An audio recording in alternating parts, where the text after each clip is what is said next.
So ayun guys, dahil wala akong magawa kaya naisipan ko mag-rank game at bigla naman nag-chat itong Gus Ion nila.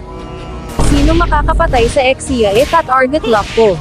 At dito dahil kakauwi lang ng MM nila kaya inaabangan ko para pitasin at nung pagkapitas ko ay nag-message Gus Ion nila.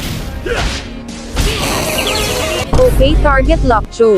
Dito may flash na magaganap at napitas ko Horus nila, at dumating naman Gus Ion nila kaya mapipitas ako dito. 俺が怖いのか。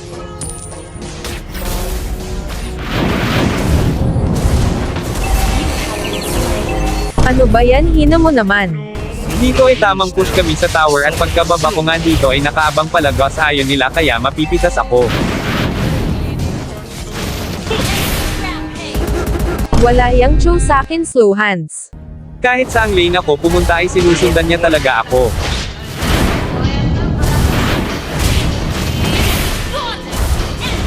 Wala ganun talaga malakas.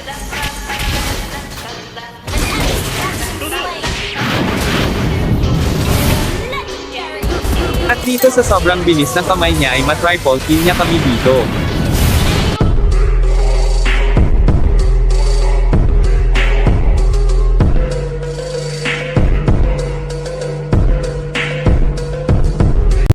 Yan na ba yung show mo? Dito ay inaabangan niya pala ako at mapipites na naman ako.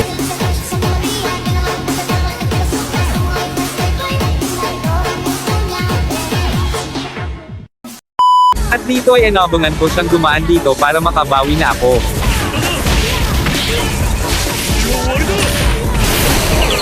Dito lagi ko na siyang nauunahan sa bush para siya naman gawin kong ipis. Abang ka lang naman gaya-gaya sakin. Dito ay kukunin niya sana buff namin, di niya alam na nakaabang na pala ako. Nauunahan mo lang ako. One hit activated Gus Ion.